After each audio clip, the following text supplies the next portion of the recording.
Okay, good morning. Today is winter solstice. Yes, today is December 21st. Winter solstice, longest day, or shortest day, and longest night. In yoga, there is a special tradition for yoga for winter solstice, yoga for summer solstice, and especially in therapeutic yoga, application of yoga as a therapy. You will see more and more what happens in winter solstice. First, it is a long night, so we call it darkness is coming to us, so we need to bring our inner light. Our inner light, as you all know, from Ayurveda, is called Agni, it's inner fire. And we have some pranayamas to ignite our fire, there's some asanas. And one very interesting is, the word solstice means is the stillness of the sun. So really we practice stillness at this time. It was very interesting. I was in Portugal a few years back, and they had a outdoor yoga practice in summer solstice. That was in June 21st. And throughout the whole day, believe me or not, the shadow was in the same place. In the shadow of the tent, in our shadow, we started 9 in the morning, also almost up to 3, 4 o'clock in the afternoon, the shadow never moved. And we are really not surprised. We knew that, but that was our real experience, that how the stillness comes. So today we'll practice a little bit of igniting our inner fire called Agni, and then also we'll practice a little bit of a stillness, especially primarily in a pose, in a yoga pose, in yoga pranayama, and also doing meditation. So like all of us, we can sit down in a cross-legged. So see, if you can sit down cross-legged, we put your feet under our knees, keep it crossed, and keep our spine straight. So just before starting any yoga therapy practice, we bring the relaxation response. The first relaxation response is my hands, because my hand is always connected with my mind. So we have few gestures which you want you to practice all the time, if you can. Throughout the whole day, you practice. This is called, a name is called a Hakini Mudra. You touch the tip of the fingers and gently keep it on your lap. And you'll be surprised that when you are paying attention, when you're talking to somebody, your hand automatically goes like this.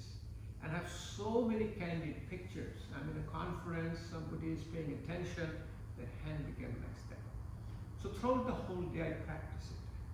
If I'm in front of computer, if I'm not typing, I just keep my hands like this. It brings a focus in your mind. Next thing is our mind is very important. What happens, especially on this, the change in the weather, climate change which is coming, we are very anxious. Anxiety comes in. And this hand gesture is called your Kongshil Mudra, Shankha Mudra. You have both the hands. We practiced it before, so with the right hand, wrap your left thumb. Left hand, wrap your right hand. Touch your index finger and thumb. And this becomes called a Kongshil Mudra. This removes your anxiety. This is the therapy we use for our anxious mind.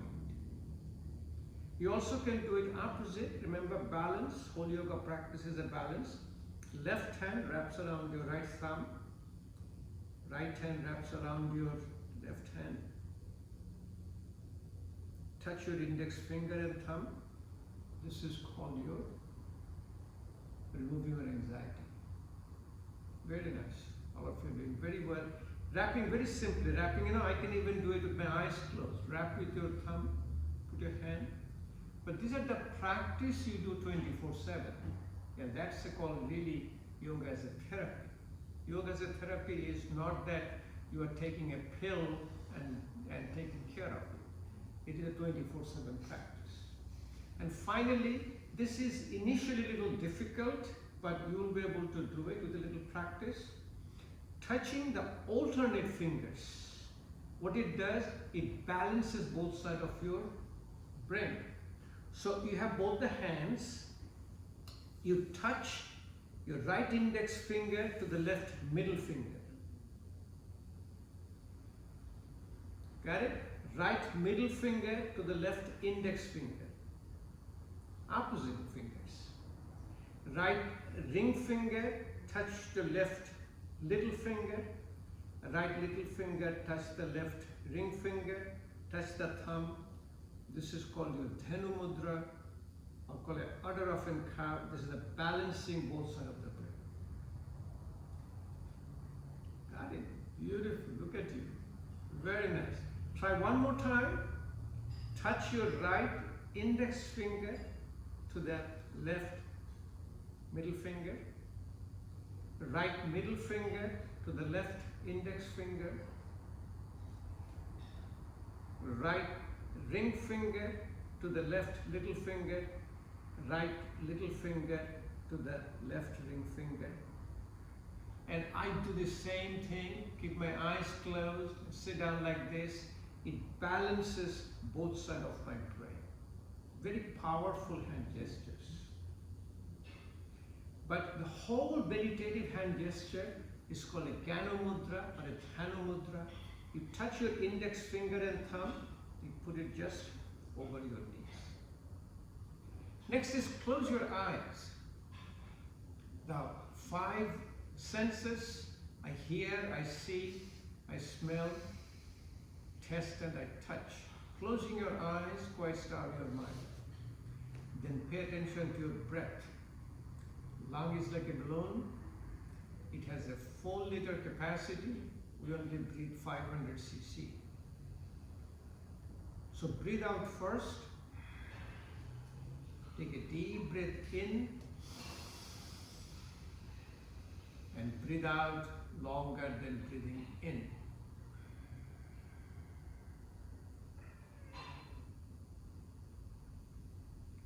Do a few more times. Breathe in. Breathe out. If you want to count, you can count of 2 in, count of 4 out.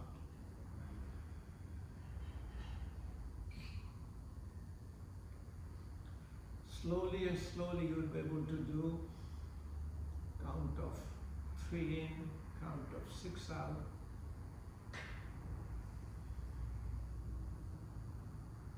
Count of 4 in, count of 8 out. Do it totally effortlessly.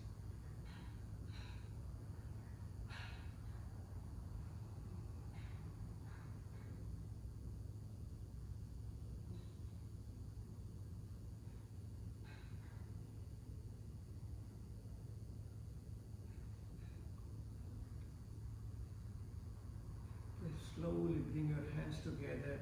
Keep rubbing your hands. Keep rubbing your hands. When you feel the warmth in your hand, you put your wearing glasses, you move your glasses. The warmth of the hand, take both the hands, put it over your eyes like a cup. With the eyes, take all the heat from your hand and massage your forehead, massage your eyes, massage your face and head.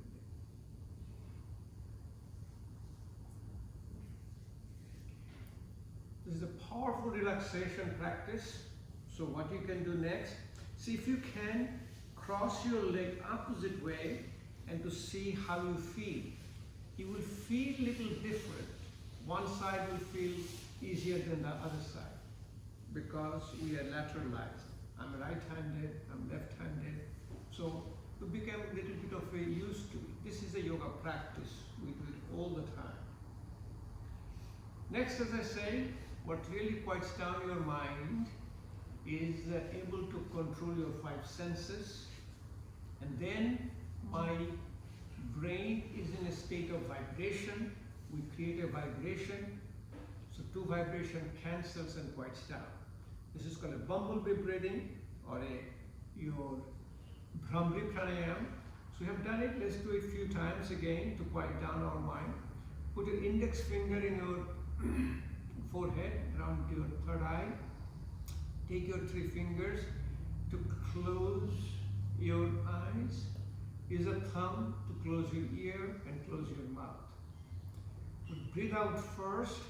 Take a deep breath in. Breathe out with the sound of a bee. We'll do all together. Let's do it about 3 or 4 times. Breathe out first. Take a deep breath in.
One more time, humming and cupping, because it's a very powerful relaxation response. You really rub your hands, rub your hands. I try to do it throughout the whole day, whenever I have a chance. And when I have the warmth in my hand, I remove my glasses, put your eyes, put the cup over your eyes. Very nice, take the heat from your hand, massage your forehead, massage your eyes, face, and here and there. This brings your mind quietness. This is the stillness. We call stillness of your soul. Now you'll see, we'll progress. I take my one heel to the back. I take my one foot in the top. My knees drops down. This is called a perfect pose. Again, listen to your body's signal. If you have any pain, you back off. You back off and listen to your body's signal. And breathing, you are able to breathe effortlessly. First one's called easy pose. There's a perfect pose. Then first start, let's see, we relax our hands. Put your hands in the front. Breathe out first. Take a deep breath in. And close your hand like a yogic fist, like a baby fist. Breathe in. Breathe out. Breathe in. Breathe out. And a few more times. I do with my eyes closed all the time to bring this relaxation and bring this stillness. Always remember, you practice a set of relaxation every single day, then you adopt based on your underlying clinical condition. So wrist can relax like this, breathe in, breathe out.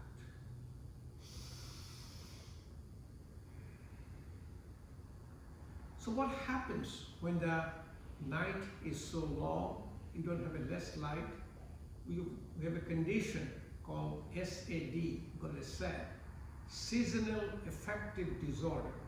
Seasonal affective disorder, basically we don't have enough lights within our body. We do light therapy. In yoga, what you do is called your ignite the light within us. So for the wrist, if you're able to do this, this is good. If you have a pain, you back off. But if you slowly and slowly, your wrist will come down and your wrist will relax like this.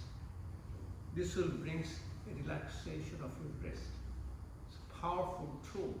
Like if you do any handstand, if you do any, say, crow, like Bakasana or Mayurasana, all the things in your hands you will do, your hand has to be relaxed first before you can do it.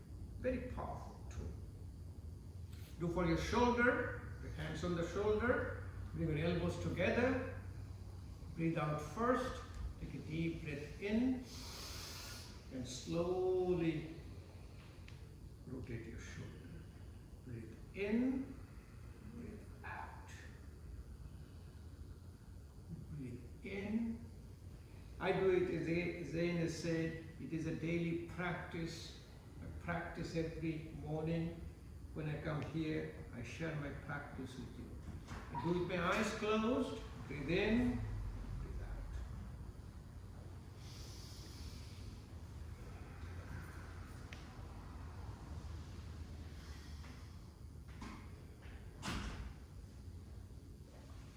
To the opposite side, breathe in, the opposite side.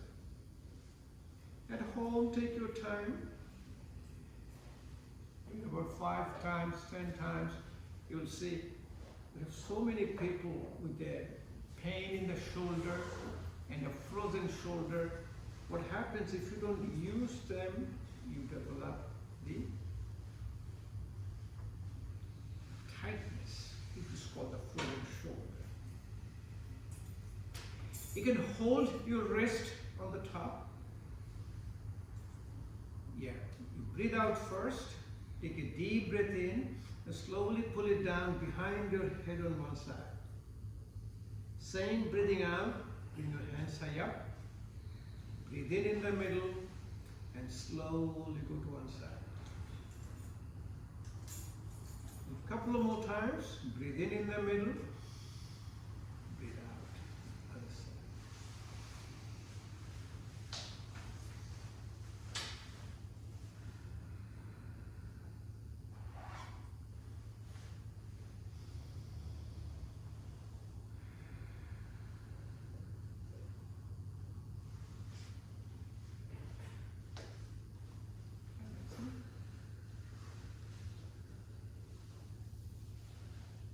Slowly, I go for the next stage. Since I'm slowly relaxing, I can put one foot in the top. This is called your half lotus, Ardha Padmasana, or Swastika Asana. Again, if I have any pain here, what I do, I back off. Even a pain here, I back off. I start somewhere where I don't have any pain. Then, to energize, to bring your inner heat, you first start doing little Bastrika Pranayama. Bastrika is a bellows. What is a bellows? Bellows is your active inhalation, active exhalation. So you have done it before. Let's do it a few times. You raise your hand high up. Breathe out first. Breathe in. Then when you pull down, you do a yogic fist.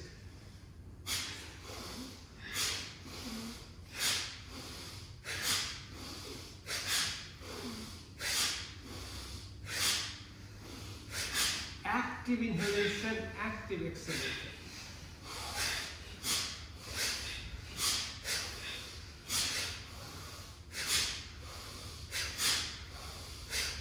You can speed up a little bit first. It's called so hum, so hum, so hum.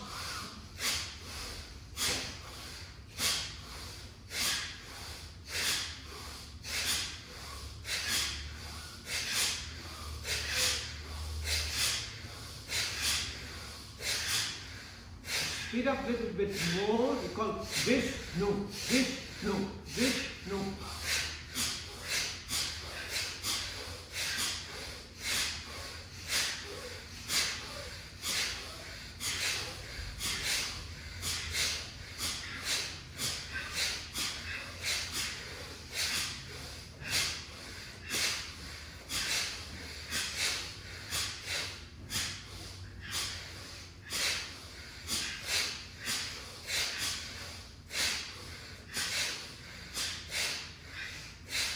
You can continue as long as you have any effort in breathing, and you can use a little bit of your Kleenex because you get some drainage coming out. But if you now pay attention to your whole body and mind, something is happening. First, the body gets warmed up. You feel little warmth in your body. Then you feel little altered sense of consciousness. You feel like you're a little dizzy. But that is entirely normal. You feel sometimes little carpopelvic spasm, circummoral numbness called hyperventilation syndrome. I did it for the winter solstice. Beautiful practice. We can also do with our, say, practices. So again, I'm going to balance it. Now I'm going to put my other foot. See what I'm doing, I'm getting into a lotus pose. But I'm not getting the lotus pose right away. Nick can go do it right away in the lotus pose, huh? But we're going in stages. We're going in stages because we're trying to prepare our body and mind. So let's see if we can do a Bhastrika pranayama with a shoulder movement. Here, breathe in.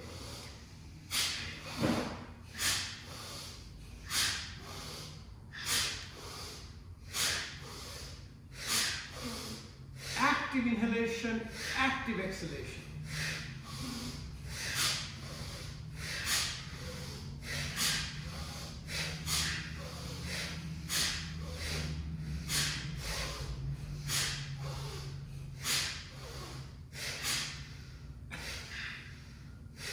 You always feel it in the body and mind, how you're feeling a sense of warmth within you. So again, this brings a relaxation and the warmth. So I'm very comfortable. I can go ahead with my other foot high up and sit down in the lotus pose.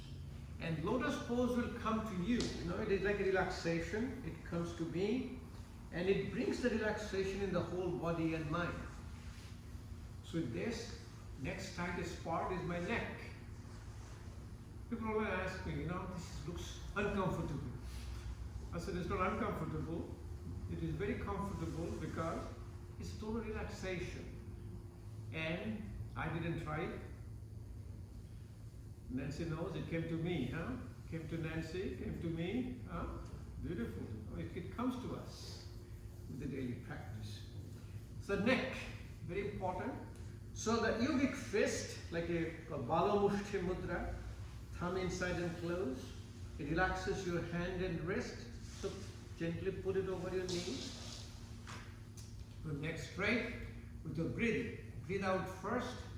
Take a deep breath. Slowly drop your neck to the back. And breathe out. Slowly put it in the front. Listen to your body's signal. No pain and effortless breathing. Let's do it a few times. Breathe in. Breathe out.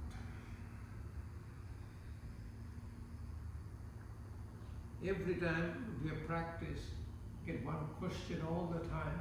How many times? For me,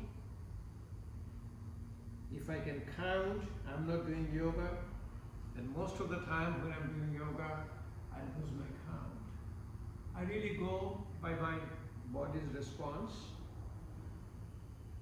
As long as I don't feel a discomfort, continue doing it. Breathe in.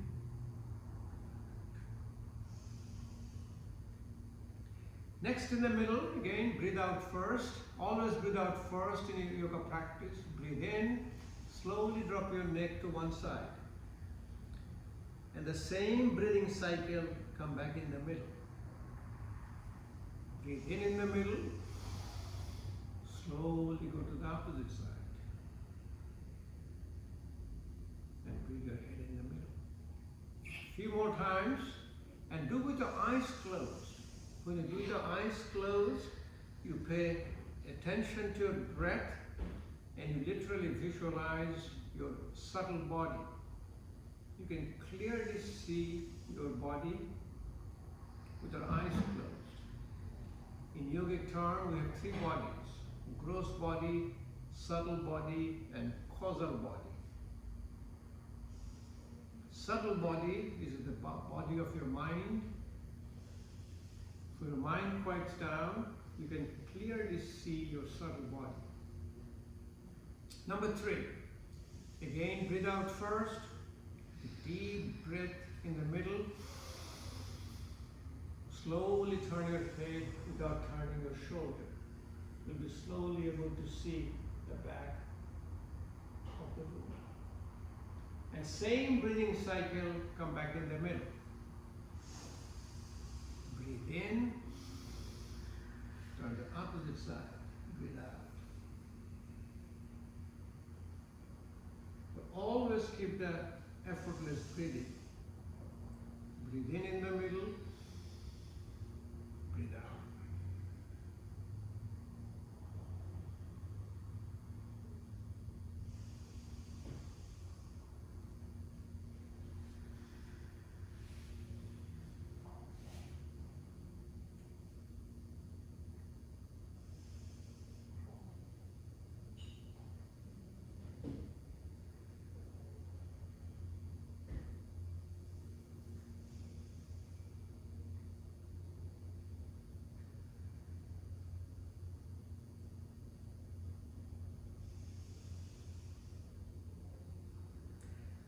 Fourth step is drop your head down, breathe out first, take a deep breath in, slowly turn your head to the left, to the back,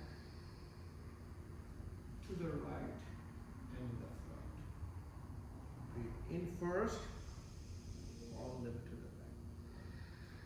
Remember one thing, application of yoga as a therapy. Yoga as a therapy, it is not a reductionist. It is not like taking a pill. It is not even a disease specific. We are not interested about the disease a person has. We are interested about the person who has the disease. You take care of your whole body, mind and spirit. So you do a practice, a holistic practice first to quiet down your body and mind together. Okay, the opposite side. Breathe in, start from the opposite side, on the right side. Then based on your clinical condition, we practice a disease-specific yoga therapy.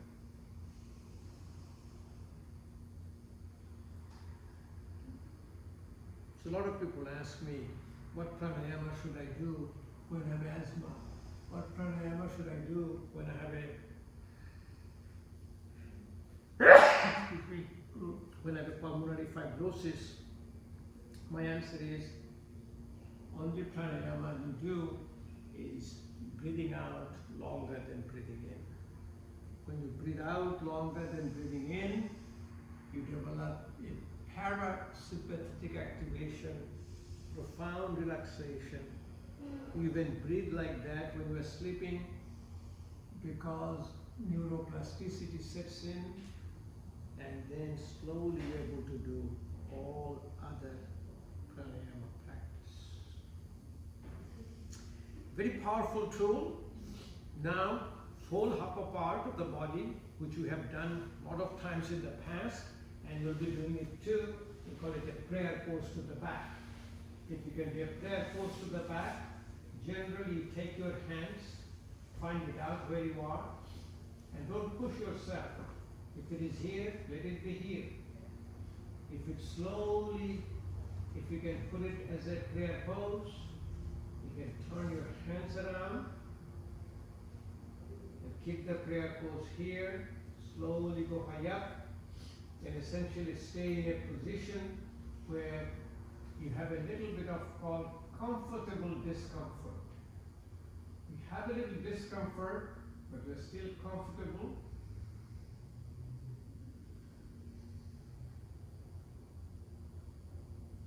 In fact, the way I do the practice at home, I keep it this way, and I also do a little bit of a neck rotation with my breathing.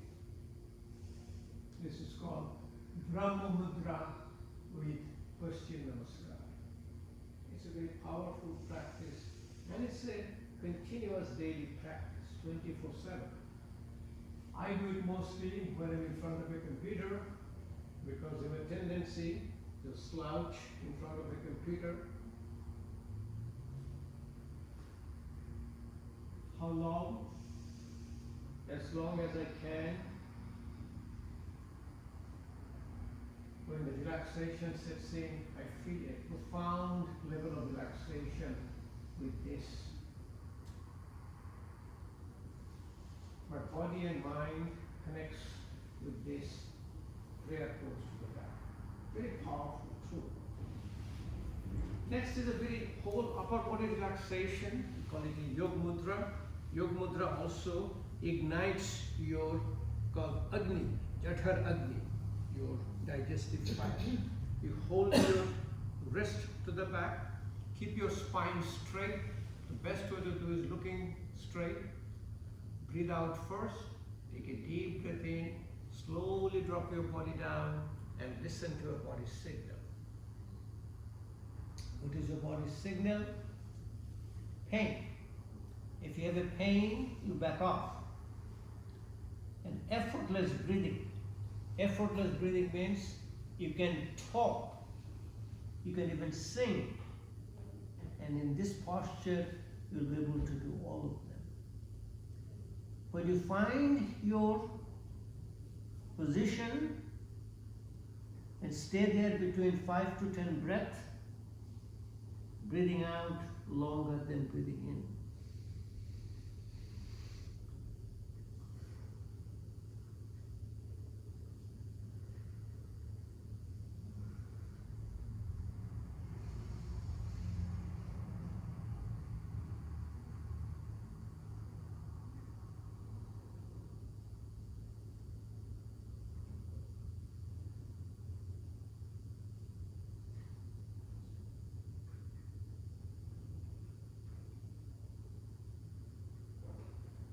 When you get up, just slowly get up one step at a time. One thing you will notice that if you go a little further than what your body will allow, that is your imbalance. And the first thing happens, your breath becomes interrupted. Very, very common practice. Let's do our lower extremities. See what we have done. We have done your hand, your shoulder, your neck, your back, your waistline, and now you do your lower part. The best way to always keep your spine straight. So put your feet in the front, the hands on both sides.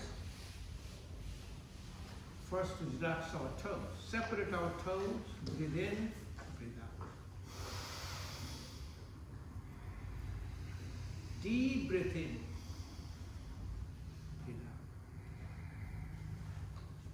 If you're able to separate your toes, your feet get relaxed. You know, I see so many people will complain. First thing in the morning, they get up, they get a pain because of tightness. And this inflammation, this is called a plantar fasciitis.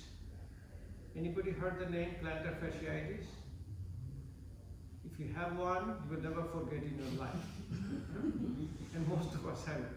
You know, I see all my friends and orthopedic surgeons, they will go, they will run a calcium, they get uric acid, everything. They call it that the pain is from your, oh yes, your uric acid is a little high. Anchor, breathe in, breathe out. Don't eat this, don't eat that, this will raise your uric acid, breathe. Finally I said, just start relaxing your feet. One nice relaxation of the feet. share with all the time. It's very good for your feet also. It's a little, not a messy practice, but it's a good practice. Use a Vaseline. Just plain simple Vaseline. Put a Vaseline around your heel. Put a Vaseline in your sole of the foot, in front of the foot. And then put I prefer a cotton socks, I prefer a cotton socks. And I sleep on the cotton socks. I put it at night. You'll see how good your feet looks to it, Breathe in, all the cracks and all the sign of dehydration in the foot will go away. Callus will go away. Breathe in, slowly rotate your feet. Have anybody tried this? Try this. It is wonderful. In fact, I do it. Well, I do it also. Breathe in after the shower. When the body lotion, body, a lot of these skincare products works. You know how it works? It traps the moisture. So after shower, I will put a little bit of skin lotion on my feet. Then I'll put a Vaseline, keep it for a short time. Then put in a pair of cotton socks. I may walk around with that. Or if I do it at night, I'll sleep on that. Seated forward bend is a very powerful tool. Hands high up. Slowly put your hand wherever it goes. It touches your toes is great. But keep your spine straight. And breathe out first. Take a deep breath in. And again, don't hold your breath. Let the breath guide you. Breathing out longer than breathing in. See how far you can come down without any pain, without any effortless breathing. For us, we can also clasp our hand.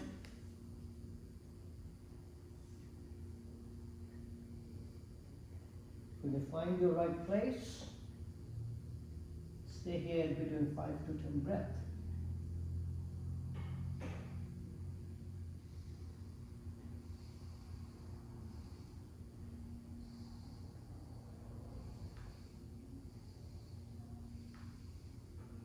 I'd like you to practice a little bit. Cross your limit a little bit and you'll see your breath gets interrupted.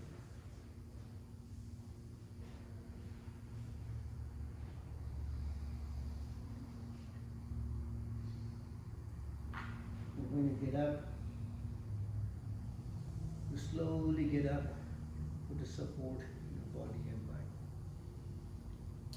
What we have noticed is that if you create an imbalance anywhere in the body, it affects your breath. In yogic term, it is called your food sheath to the breath sheath, annamaya kosha to pranamaya kosha. Even if you have a eye pressure, if the pressure in the eye goes high up, if it is imbalanced, your breath gets interrupted. So relaxing your knees and hips. Use your finger. I use it all the time in between my toes. Initially it's very tight, but now easily it goes in and out. Knee is a site of fear. This is another one. When you have a longer night, a winter solstice, you have a emotion of fear. You try to do a knee relaxation. And I'll show you a very nice way how to relax your knees throughout the whole day. And knee relaxation is very important. For us, you can bring it up slowly, close to your body. Knee and hip get relaxed. Breathe out first. Take a deep breath in and slowly let it come down. Come down on its own. So how far it comes down? It comes all the way down. If it does not, if it stays here, let it be here. If you push it down, what will happen? This will happen. It will come back again. So slowly practice it. Bring your feet high up, knees high up. Close your eyes. Do your breathing. This thing is going to happen.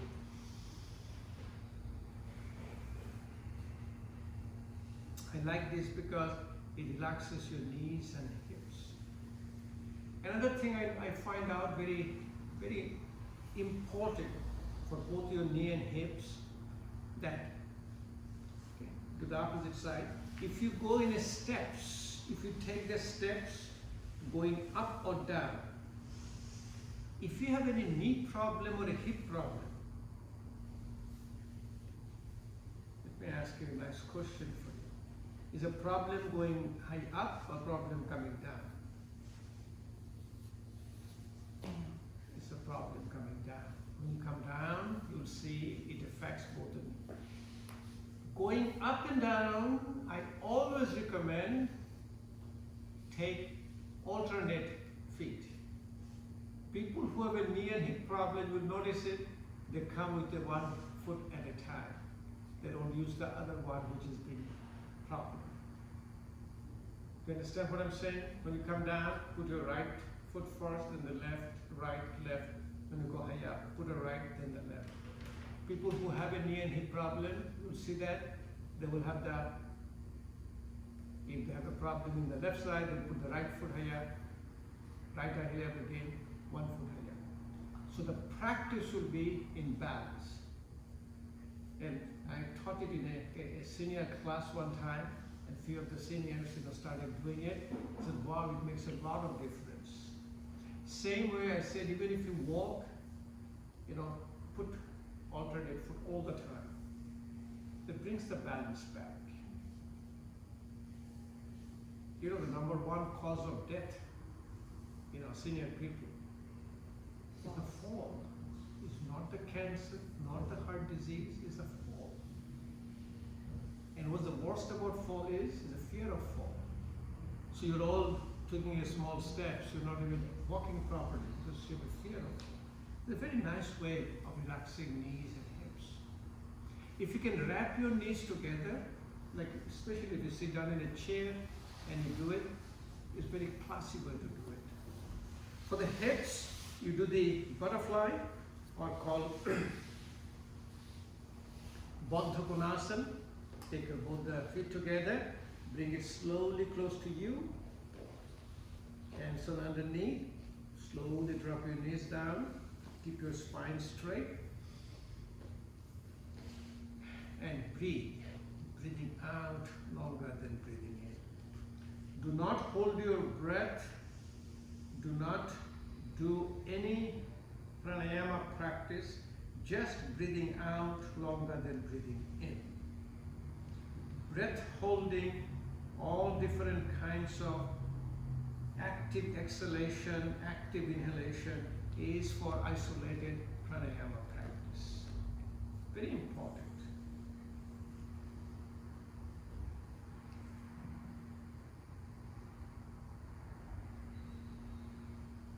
So this is great. First, what ignites your inner fire? We have a lot of inner fire, called Agni.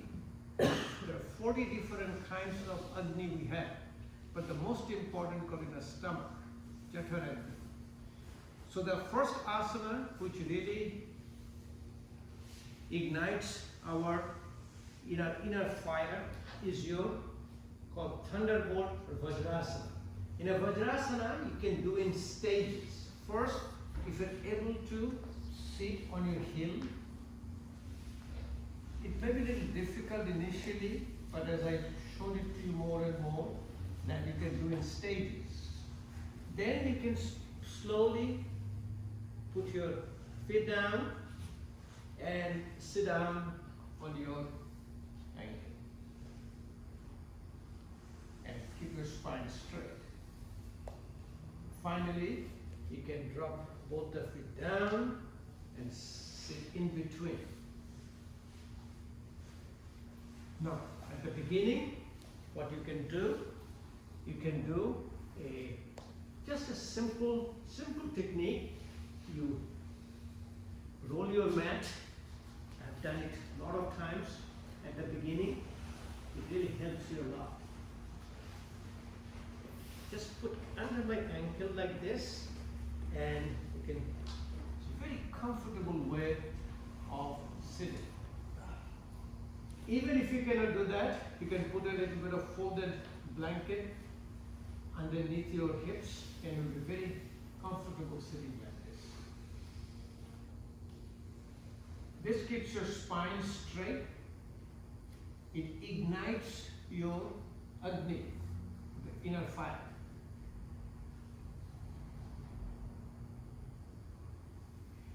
Next one, which is another powerful asana to ignite your fire, is called Mandukasana or a frog pose. If you can sit down in this posture, it is good. Take your hands, make a yogic fist or a baby fist. Put both the fists at the level of your belly button and keep your spine straight. Breathe out first.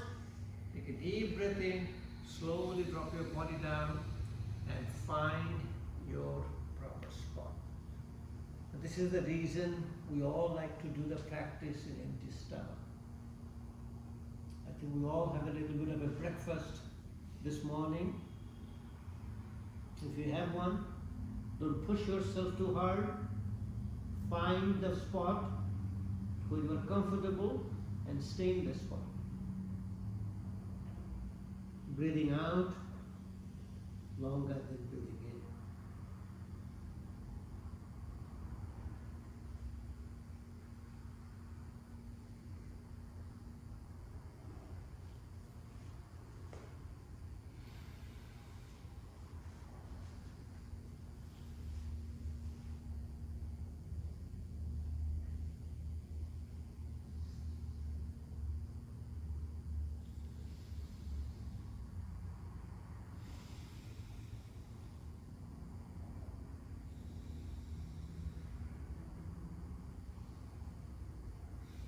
Again, when you get up, slowly get up. Another way to do this asana is very nice way. Take your one hand, put your one hand, take the other hand on the top, at the level of your belly button. My eyes are closed. Breathe out first, a deep breath in, and slowly do it one more time. Be sure you follow your breath and follow your pain.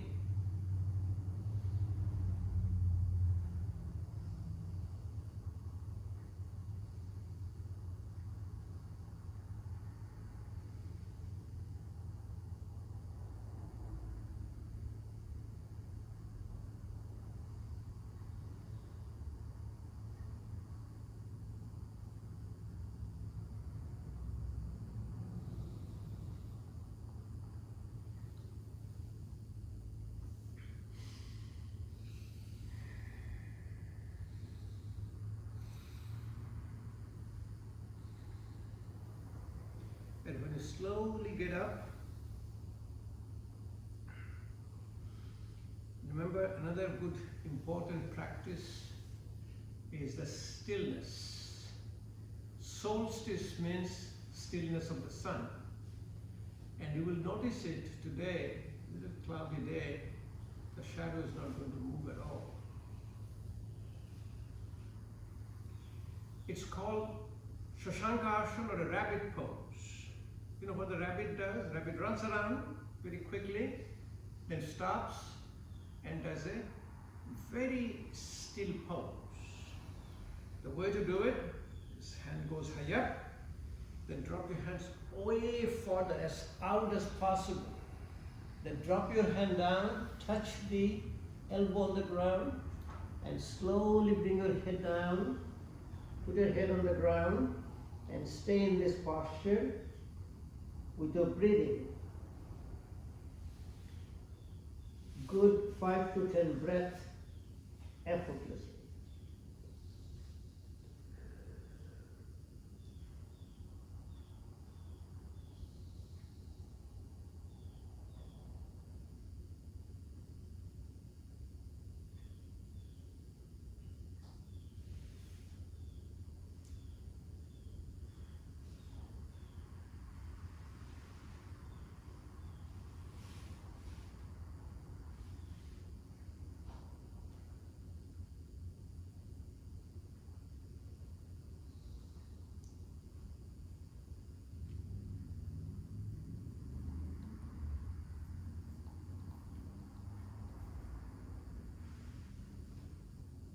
Again, when you get up, be sure don't try to get up suddenly.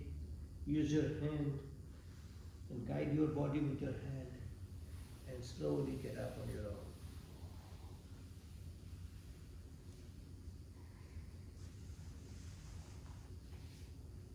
Able to sit down in a squatting pose is a very powerful relaxation.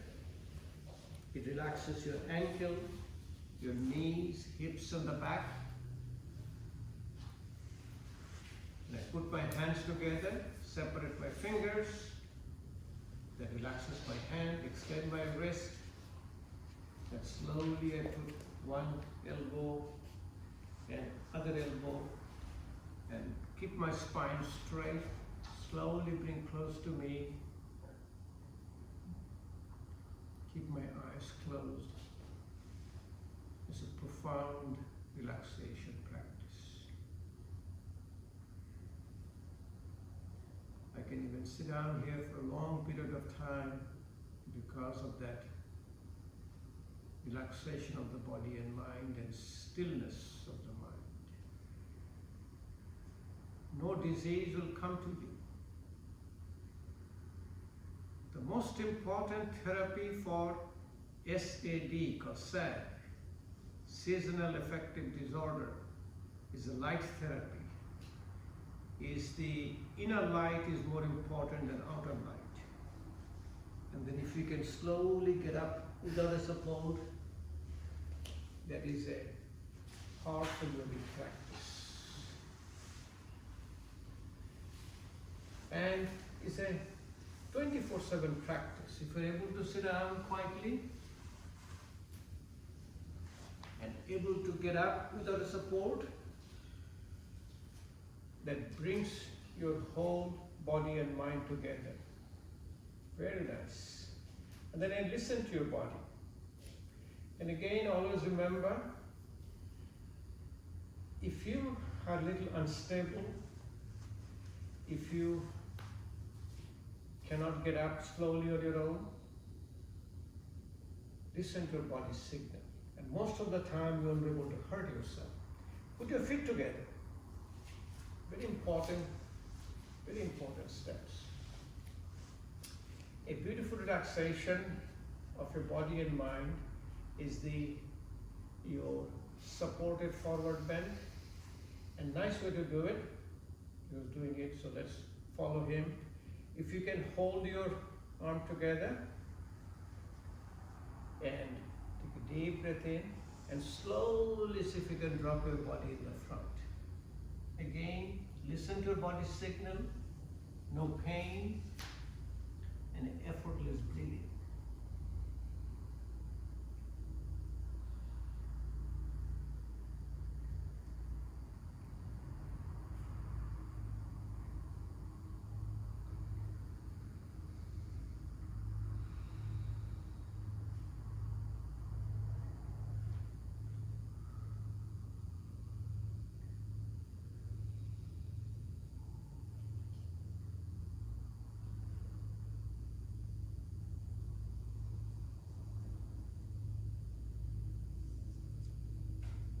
Slowly get up on your own.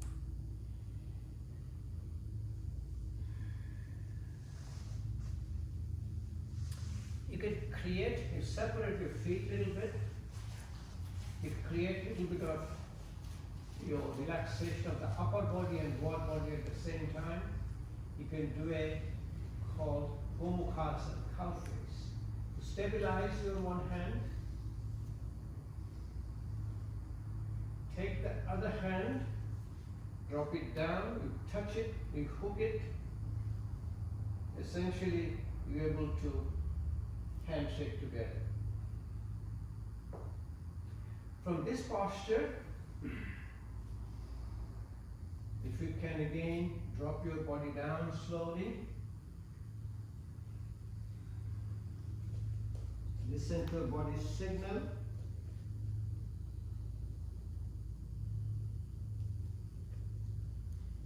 Keep your eyes closed. Find the spot where you're comfortable. Stay in the spot for me. I can touch my right knee with my nose. I can touch my left knee with my nose.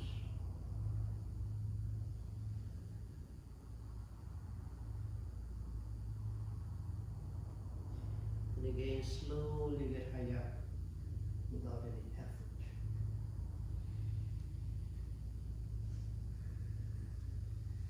You always create a balance, and remember, you only do how far you can do. Many a time a little bit of a strap, little handkerchief will help you. So I put my again, other hand here, stabilize. I stabilize so it stays in one place. Take the other hand, I touch it, I hook it, I essentially handshake each other. If you feel any discomfort, sometimes you feel a little muscle contraction, back off. It is at most non-competitive. Again, slowly, if you can drop your body down, head down, how far you can come down.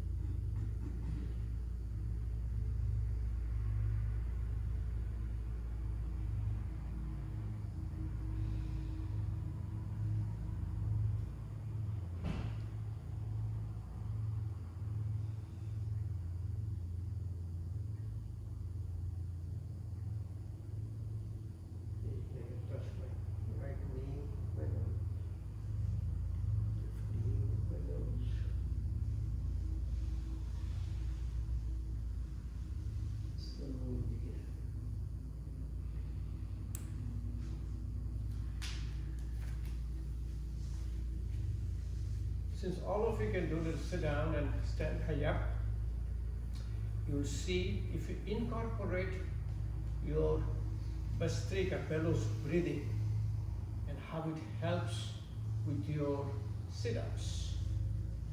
What I do, I put my hands in front and then I will breathe out first. I take a deep breath in.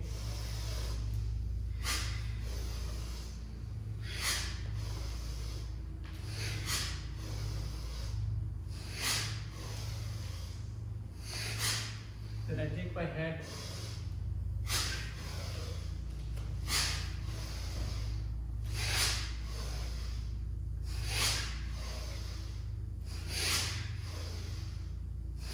do it a few more times and see the effect of your body and mind, you know. It is such a warming practice. It ignites your whole fire within you. It's a beautiful practice. That if you can extend your exhalation, progressing a little bit more. You guys are doing good, very well, you know. I mean, I go to a lot of called, we're not senior anymore, huh? We are seasoned. Over the hill. Mature, you know. Assisted living places. I'm really surprised some of them do so well over there, you know. I put one called Prime Plus. Do you know what Prime Plus is? Prime Plus is the Norfolk. It's a beautiful, beautiful setup. And they're called Harbor in Norfolk, the big tower, Harbor Tower. Okay, if you do it, like I will do an inhalation, then go down 3 times. That extends your exhalation. 1, 2, 3. Beautiful.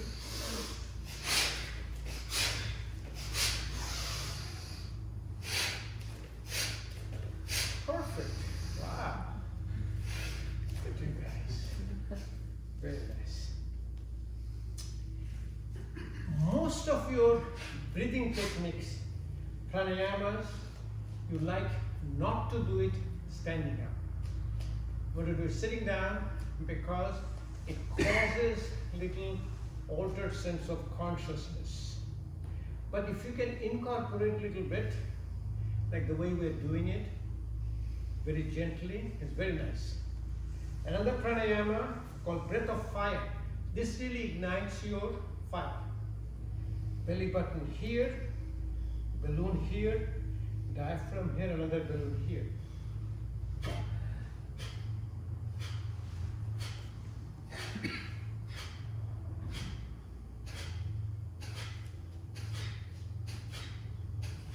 Beautiful. Look at all of it, huh? Very nice. And it's a pure relaxation. What you will do now, you will do a slowly forward bend and you will continue this pranayama. Okay? Is it called, slowly I spread my feet. It is called Prasarita Uttanasana. Separated, widespread hand and feet pose. Then I slowly bring my head down and continue at the breathing practice.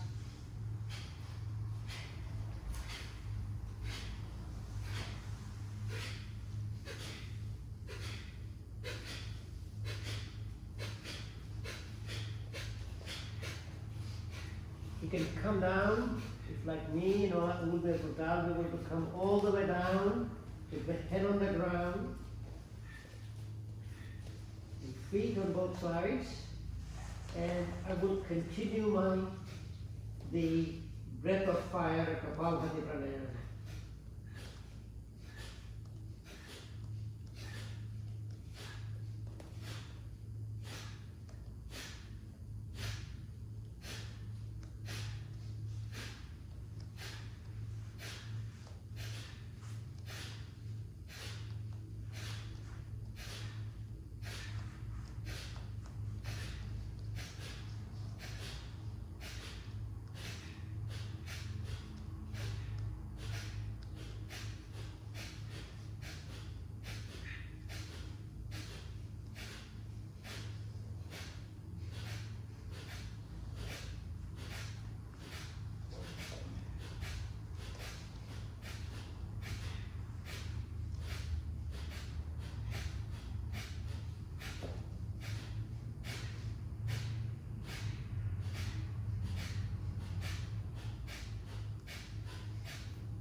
Slowly get up, one step at a time.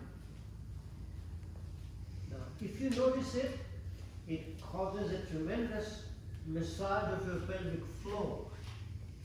It strengthens our pelvic floor. So for women with a stress incontinence, it is so common for the women at a certain time in their life, dealing with a little coughing, sneezing, with a little incontinence urine. For men with a prostate problem, men with a lot of pelvic issues, it's a powerful tool. The one which really ignites our whole bodies, we call it a fire, is a sun salutation. It causes sun salutation if it has beautiful sun. We do it all the time. We'll do it over two sets with the opposite breathing. Come to the front of your mat and put both the hands in front.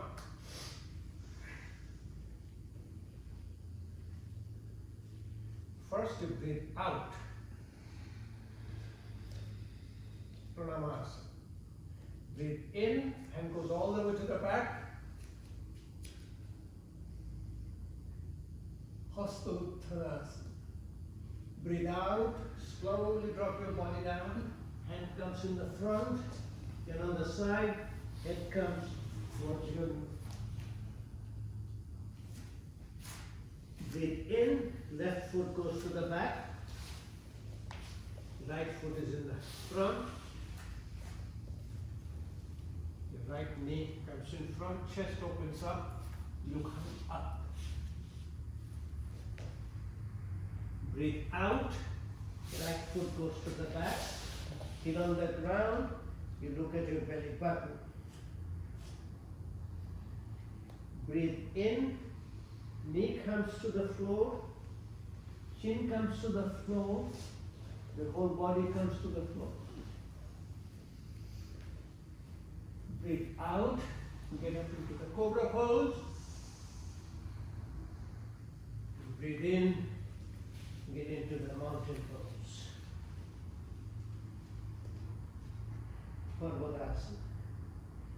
Breathe out, left foot is in the front, Asya Sanchalanasana, knees in the front, chest opens up.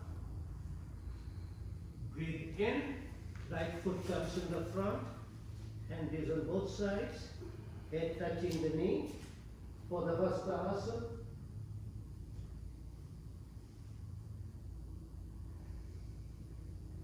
Breathe out, hand goes all the way to the back.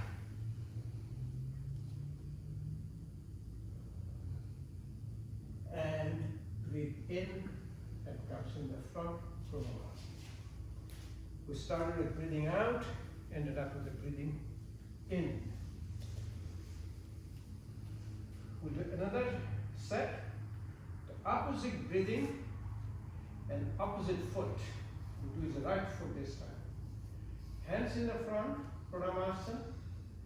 Now we breathe out first. Take a deep breath in. Breathe out, hand goes all the way high up. Hasta Uttanasana.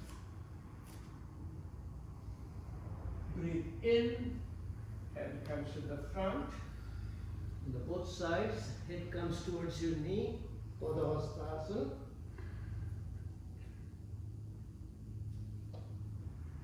Breathe out. Right foot goes to the back. Left knee in the front. Chest opens up. Asya Sanchalanasana. Breathe in. Left foot is in the back. Heel on the ground. Look at your belly button. Parvadasana.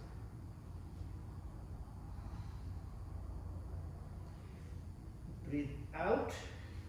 The knees in the mat. Chest is on the mat. Whole body is on the mat. Ashtanga Namaskar. Breathe in. The cobra pose. Breathe out. Get into mountain pose. Heel on the ground. Look at your belly button. Breathe in. Right foot comes in the front. All the pressure is on the right knee. Chest opens up. Asya Sanchalanasana. Breathe out. Left foot is in the front. Hand is on both sides. Head touching the knee. Padavastasana. Breathe in. Hand goes all the way high up. All the way to the back. Hasta Uttanasana. And breathe out. And comes in the front. Started with breathing out. Breathing. Slowly. You lay down on your mat. Separate your feet until the width of the mat.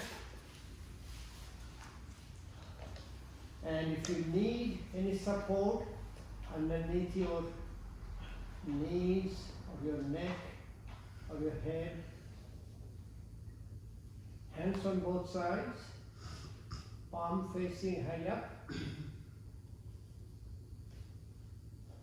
and stillness of your mind will come when you have a focused meditation. Meditation is able to stay calm in the middle of crisis. Meditation is able to control your five senses. Visualize your breath. Visualize your breath coming through your nose. Visualize your breath coming behind your throat, up upper part of the chest, middle part of the chest, lower part of the chest, at the level of your belly button.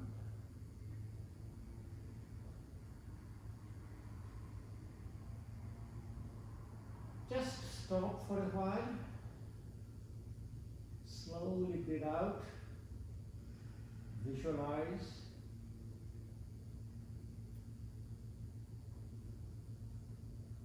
It's coming out from your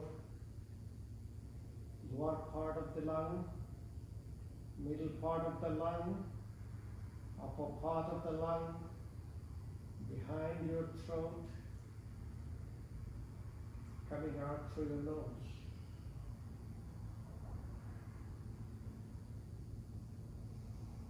Breath is the carrier of prana.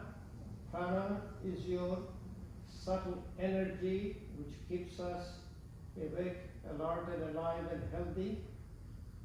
Pranic healing. Visualize. Breath is picking up prana out of your nose. In yogic tradition, it is 9 finger outside your nose. Visualize prana is coming behind your throat. Then, according to yogic tradition, our whole body does breathing. Bring your prana, the organ of healing. This time,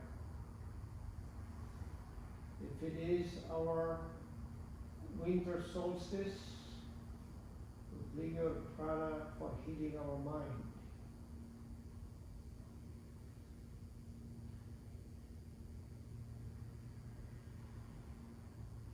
Slowly bring your attention to your belly button. Breathe like a baby. It's called abdominal breathing. When you breathe in, abdominal wall will rise high up. Breathe out, slowly comes down. Practice it. Practice a few times abdominal breathing. Breathing in, abdominal wall rises way high up. Breathing out, it drops all the way down.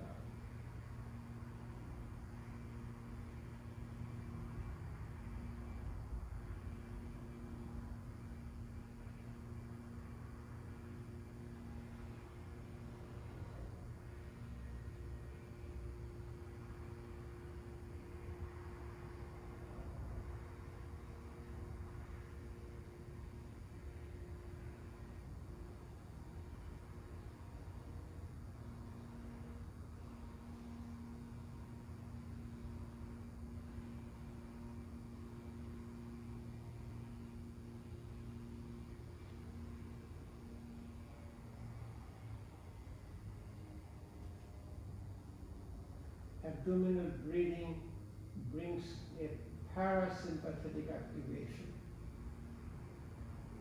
vagal activation. Slowly bring your feet together.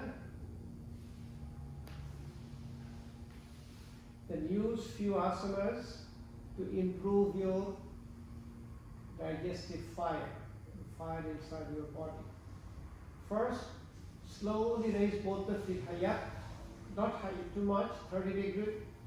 Then slowly get up so you can get into a boat pose, no casting.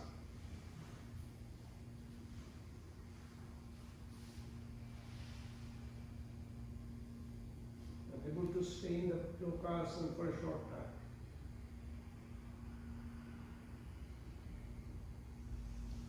Then when the time comes, slowly come down. Do it very slowly, in a very relaxed way. Next one is the knee chest. Bend your knees and clasp your hand and hold both the knees. Slowly raise your head up. Bring the knees close to you. You'll be able to touch the knee with my nose. Able to bring your chin in front of your knees. And able to Slowly roll side to side.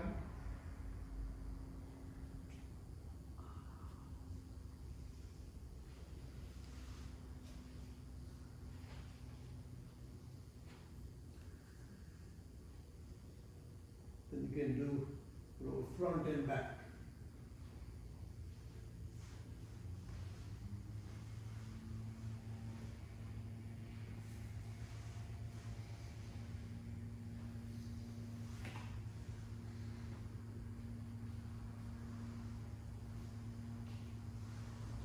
Bend your knees, keep both the feet on the mat.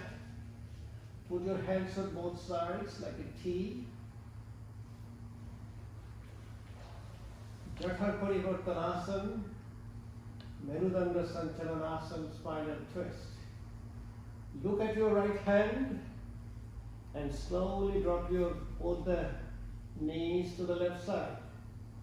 All the way down as far as it goes, and able to stay in this posture.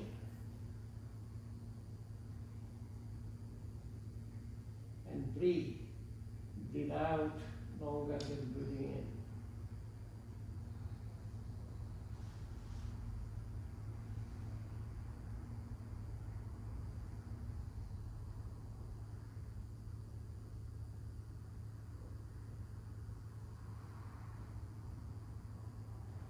Staying between 5 to 10 breaths is good enough.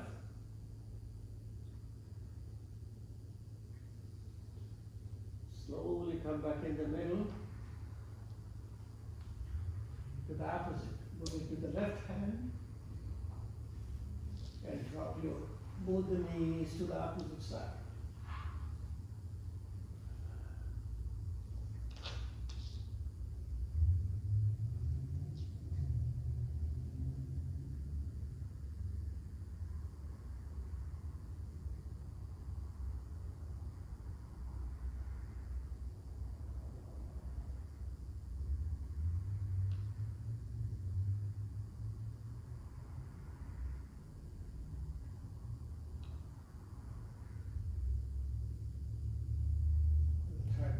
Slowly come back in the middle.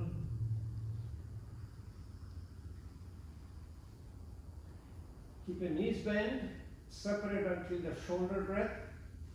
This is your bridge pose, Satubal Sarvanga Asana. So if you can touch the back of your heel with the tip of your hand, the hand on the mat, slowly raise your body high up, as high as possible, and you're like a bridge. Then clasp your hand, put it on the mat, and push it up as high as possible, and stay here. Very powerful asana for igniting your Jadhar Agni. To bring the balance, if you can raise 1 foot high up and stay in the posture. Keep your eyes closed, you'll see you'll do a lot better. Then drop it down. Raise your other foot high up.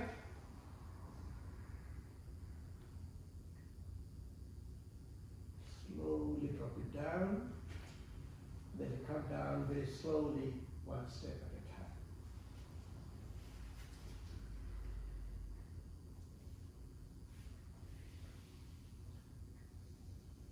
Straighten up your leg.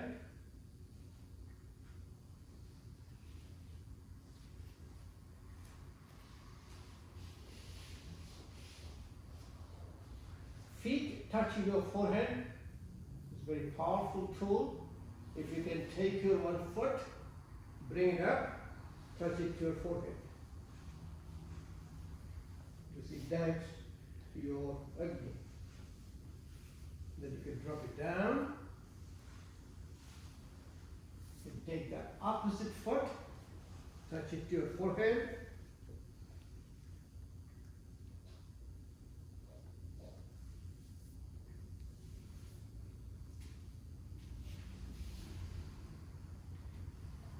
Now, if you can, the next one would be very Important, you take both the feet, touch it to your forehead. The down, see if you can do both the feet, touch it to your forehead. Good. Bring both the feet, slowly touch it to your forehead.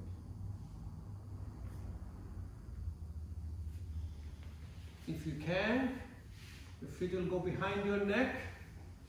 That will be your ultimate. Nick, your time is coming. You're almost there. Huh? Relaxation will bring it there. No question about it. So when you are properly relaxed, many of you have done, I think you can do it very easily. We call it a shoulder stand and a plow. All these things happen because you are relaxed, you have a parasympathetic activation, and also you are quieting down.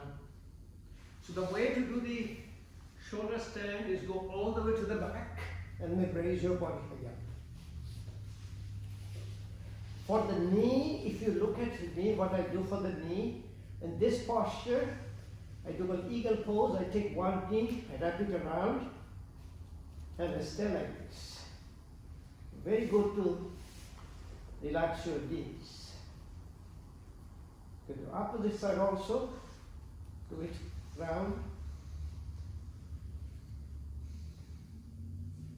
Knee joint will have a swelling.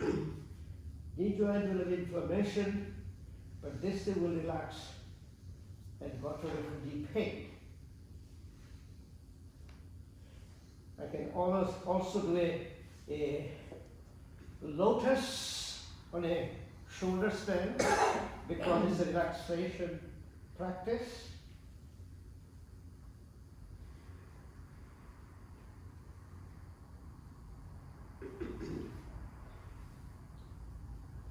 Also, you can do a plow. Go all the way down to a plow and stay in the plow.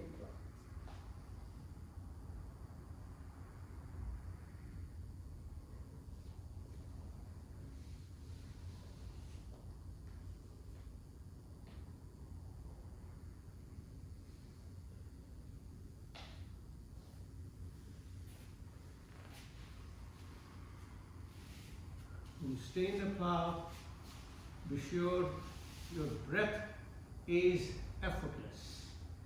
Very important practice.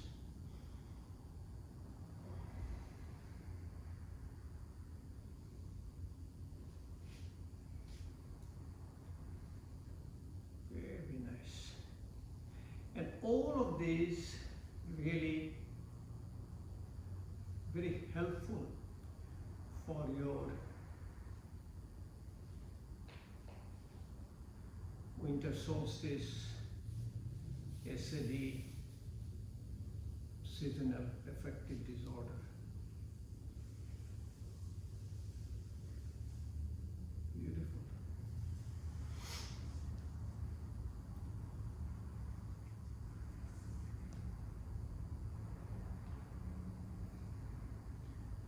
Once you're done, we slowly do a little bit of few more pranayama practice, and we'll do the practice for the stillness of our body and mind.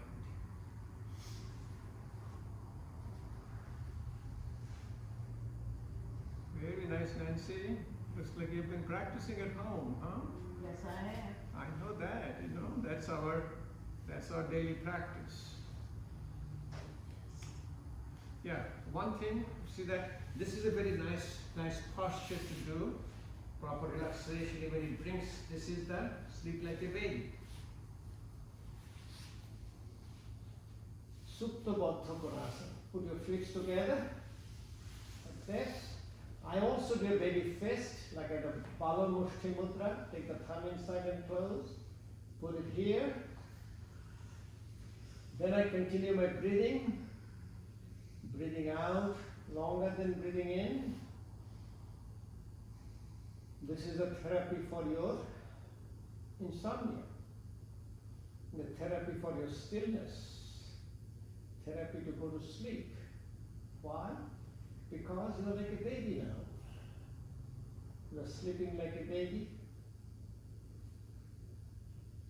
Supta Baddha Konasana with Bala Mushti Mudra.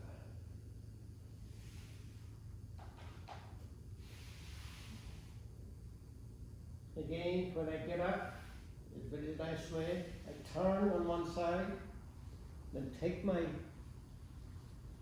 head over a folded hand, stay in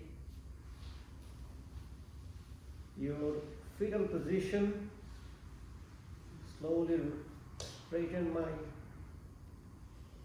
the leg on the top, the support in the hand, and you get up and sit up.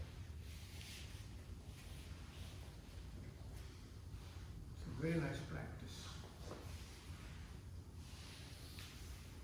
One thing what I was going to show it to you is that daily practice for your knee, because so many people comes to me with that knee problem these days. I don't know what happened now. At least 20 of my friends have a knee replacement. How many of your friends have a knee replacement? You probably don't know. Knee replacement is good. I'm nothing against, because a lot of my orthopedic surgeons also ask me, when you lose the function of the knee, have you seen people with a valgus deformity or varus deformity, the knee will go out, knee will curve in. But for pain, I'm a surgeon, I can tell you something. When you do surgery for pain, you create more pain. Nobody is happy with a total knee replacement who had a knee replaced for pain. Extremely happy when they had a functional disorder. So simple, like I'm sitting here, always see, I'm subconsciously, I always sit with my spine straight. See, my posture is at 90 degrees. This is in my car, everywhere. So I will take one knee sitting up, I take one foot, I go around, and I'm sitting down like this. Okay?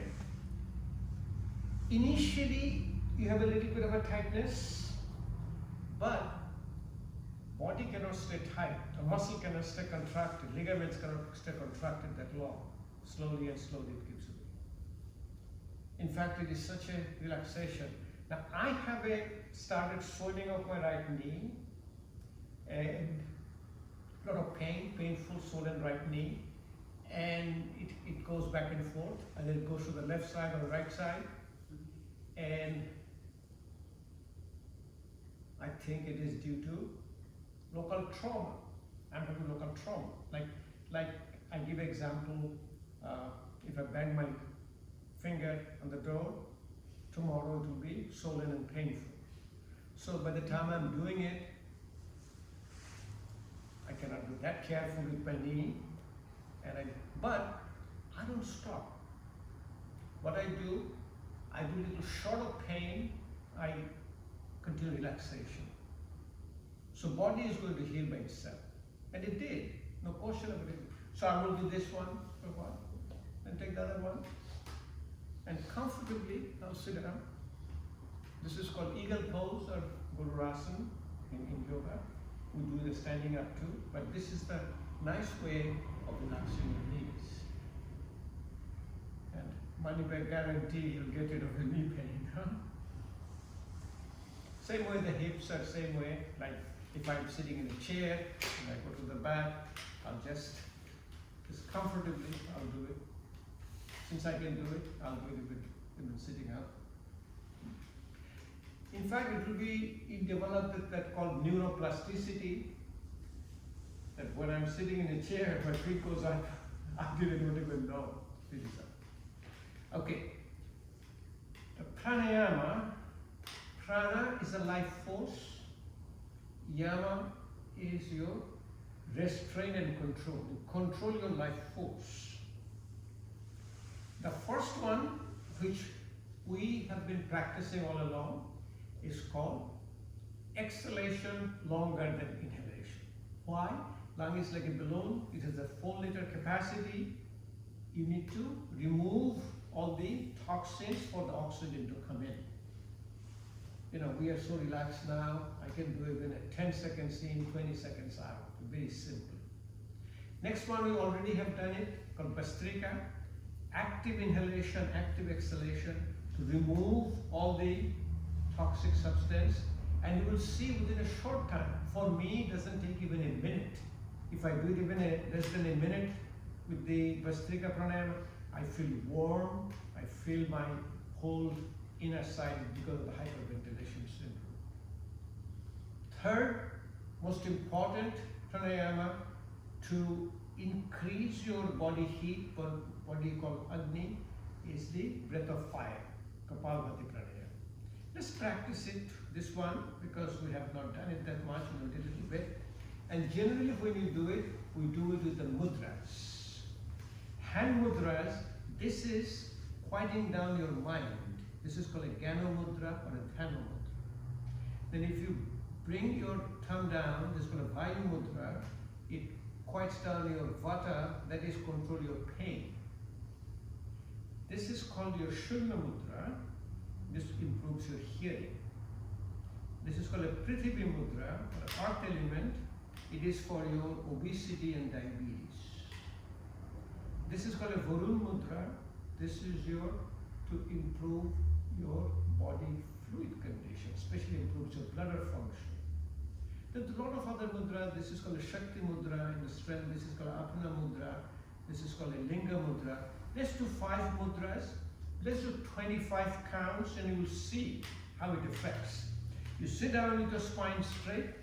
Many a time what I do, I go behind like this, put my body against the wall. My chair is very good. Start with this mudra. Close your eyes. Do this Kapalbhati pranayama called breath of fire. We'll do it 25 with the 5 mudras. Let's start.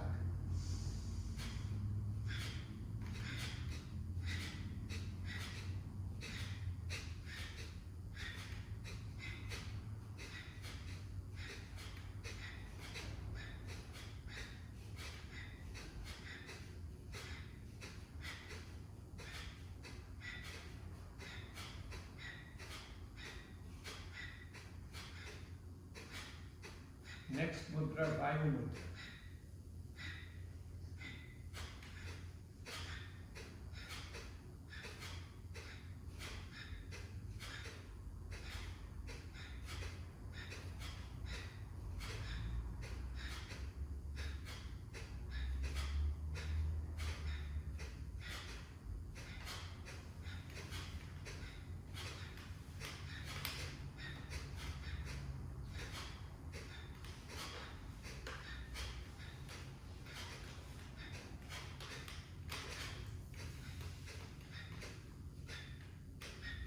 Next to the Shunya mudra.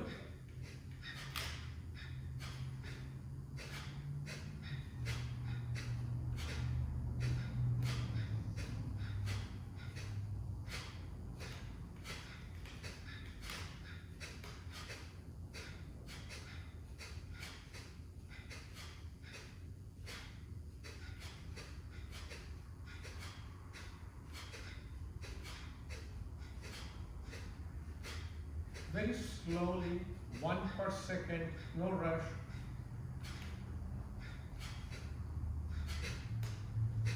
Prithvi mudra.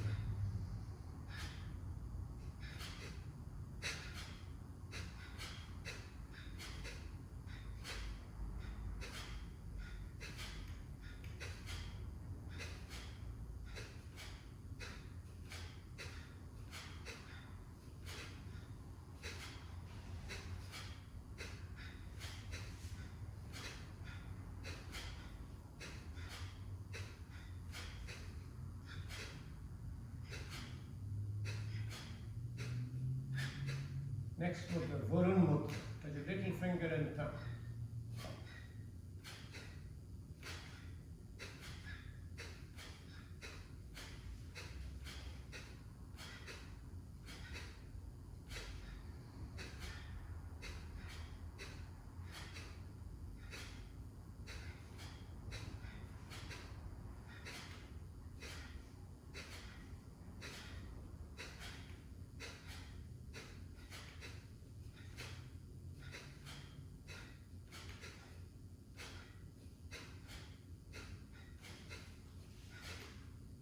Touch your ring finger, little finger and thumb. This is called Shakti Mudra.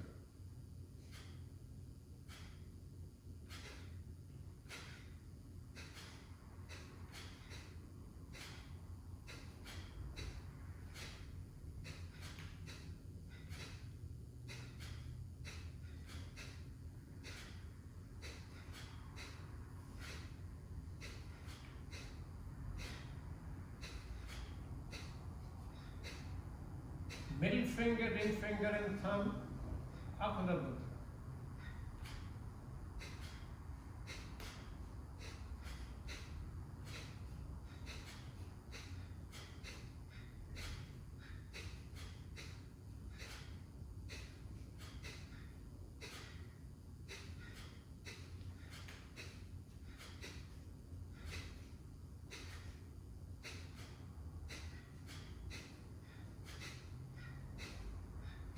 You put it in, ring finger down, index finger down. This is called a Apana Vayu Mudra. Very good for your cardiopulmonary function. So this increases your body's inside fire called Agni. Very important for your winter solstice. Huh? Smile in your face, you're doing it. Another very powerful mudra is really, once you remove your congestion in your body, this is called your Linga Mudra. You just wrap your whole body high up, both the thumb and one thumb sticks out. This is called a Linga Mudra. This is all in my body, all in my book, and everything is clearly described in my book. So, for the winter solstice, what you're talking about first, you're increasing the body heat inside because it's a very short day. Only light you have, light, inner light. Inner light has to come out. Second is a long night, so you have a little bit of a fear. Fear shows up in your knee, so your knee relaxation. All the things you can do. It's like here I am, my knees are relaxed. That's what I'm practicing. I'm sitting in a chair. So, and there is a stillness of your mind. So powerful pranayama for stillness of your mind is alternate nostril breathing. So, you know, in a knee relaxation, as I said, I can even sit down in a lotus pose in a chair. This is nice for me. I'm sitting it down. Left hand, touch your index finger and thumb. Put it here. Right hand, use your right thumb to close your right nostril. You don't have to close all the way, just put it underneath your nasal opening, that is good enough. Through your left nostril, you breathe out first. Breathe in through the left nostril. Drop your hand down, close your left nostril with the ring finger and little finger. Breathe out to right nostril.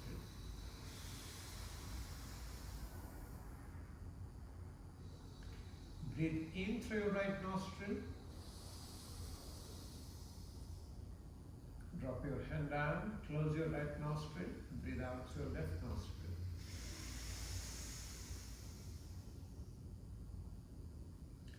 Then do alternate nostril breathing. Breathe in through one nostril, breathe out through the other nostril.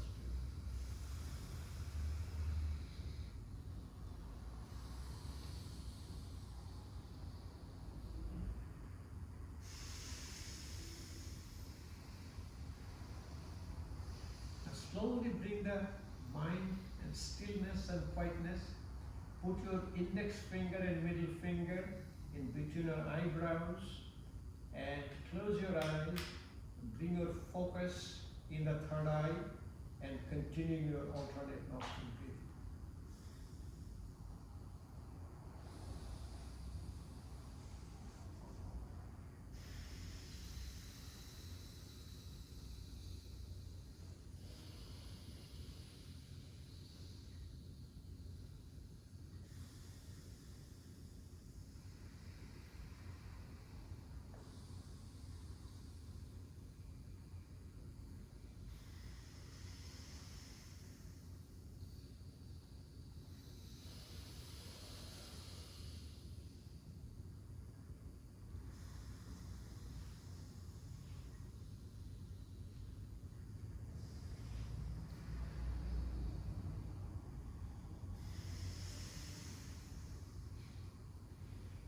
bring a little bit more balance, a little bit more concentration, we do called super brain yoga. Use your left hand, hold onto your right earlobe, and close your eyes and continue the alternate nostril breathing.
Slowly put your both the hands over your knees. Now we'll be practicing meditative alternate nostril breathing. Again, use your both the hands. Touch your index finger and thumb. This is the Jnana Mudra or Dhyana Mudra. Put it both of your knees. Close your eyes and it will be a mental alternate nostril breathing. Initially, maybe a little bit of a difficulty, but easily you will be able to do it. Visualize your breath is coming out through your left nostril.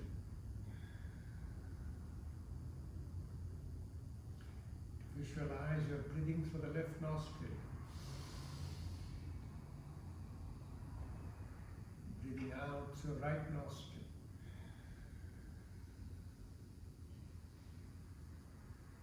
Breathing in through your right nostril.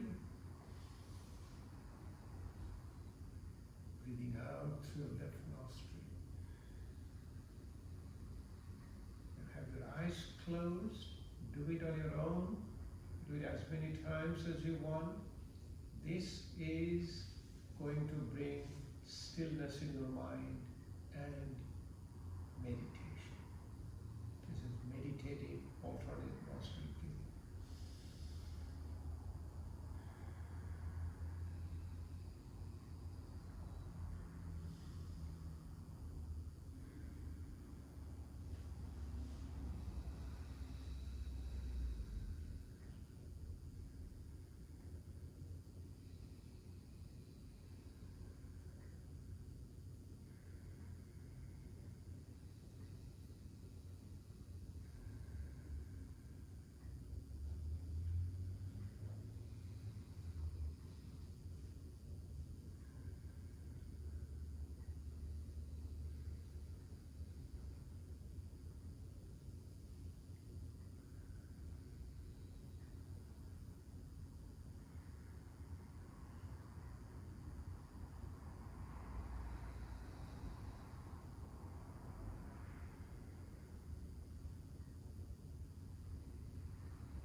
Stillness of your body and mind also comes from vibration.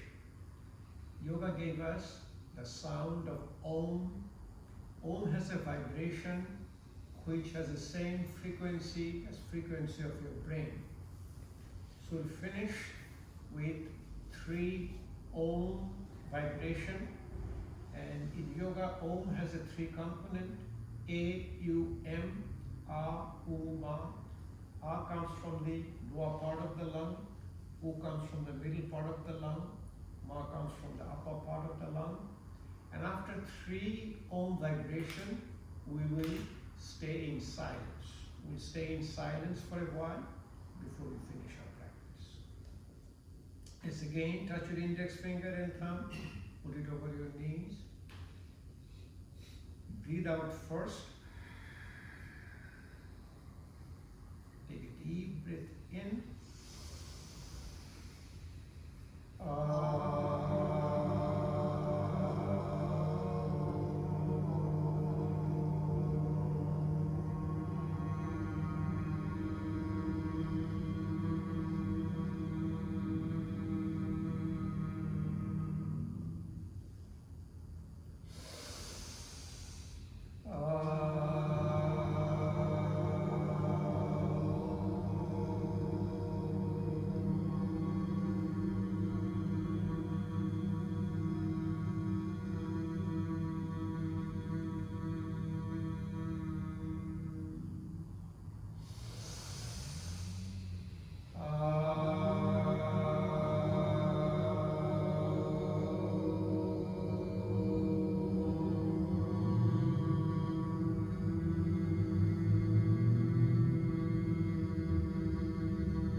Slowly bring both the hands in front of you.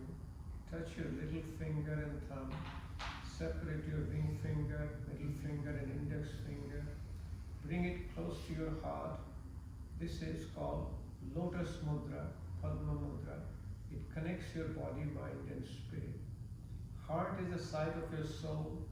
Stillness of the mind is stillness of your heart. Yoga gives us wellness, physical wellness, mental wellness, spiritual wellness. Physical wellness gives us strength and stamina. Mental and spiritual wellness gives us healing. Slowly put your hands in front of you, close to your heart chakra, called Anahata chakra.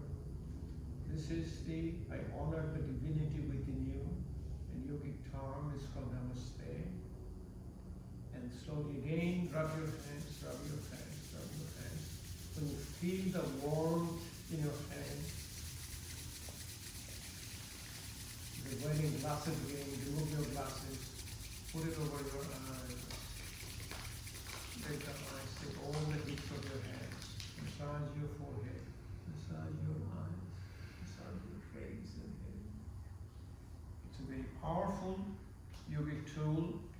Practice it all the time, and you will see a practicing yogi. I have not seen too many practicing yogi wearing glasses. I'm the envy of my family. Never touched a glass yet. Maybe my time is coming. It's a very important practice, and especially today. They say winter solstice. From today onwards, Merry Christmas and Happy New Year. Oh, we'll be here one more day before New Year. Today you have to go for shopping. 149 people are going to shop today. Largest number of people going to shop. What you can do? Well, the last day, before you can put something, there's plenty of procrastinators. Amazon said they'll still send you. They'll send you even the day before Christmas. Any questions? What you have done today? Next Saturday? Yeah, I'm in town. Only in January, I think one Saturday I teach in Zinnia, the Zinnia Yoga Teachers Training. What they do, they carve out the whole Saturday and Sunday, 9 to 5. But it's 11th and 12th weekend. I'm here. I'm in town. I'm here. Isn't it? You have some question? No? Well, there was something I was thinking about asking you earlier. So people talk about, different individuals having, different places in their body where the energy is more centered, Mhm. a dominant area. Mm-hmm. Like somebody will have dominant energy in their heart or their stomach. I was just curious what, what area do you think that energy is dominant in yourself? The way we look at it again is called a balance, the balance. And the area which more than dominant energy is called imbalance. And the imbalance creates a disease. And these chakras, if you look at the chakras from the therapeutic perspective, like say at the belly button, solar plexus chakra is connected with your gastrointestinal system. Okay? So you have an imbalance. When you have a more energy, less energy, more than that is bringing the balance. It's called activation, Kundalini chakra. Kundalini is the awakening of the energy which you have. But basically it's a balance, it's an imbalance. I generally practice with all the 7 chakras.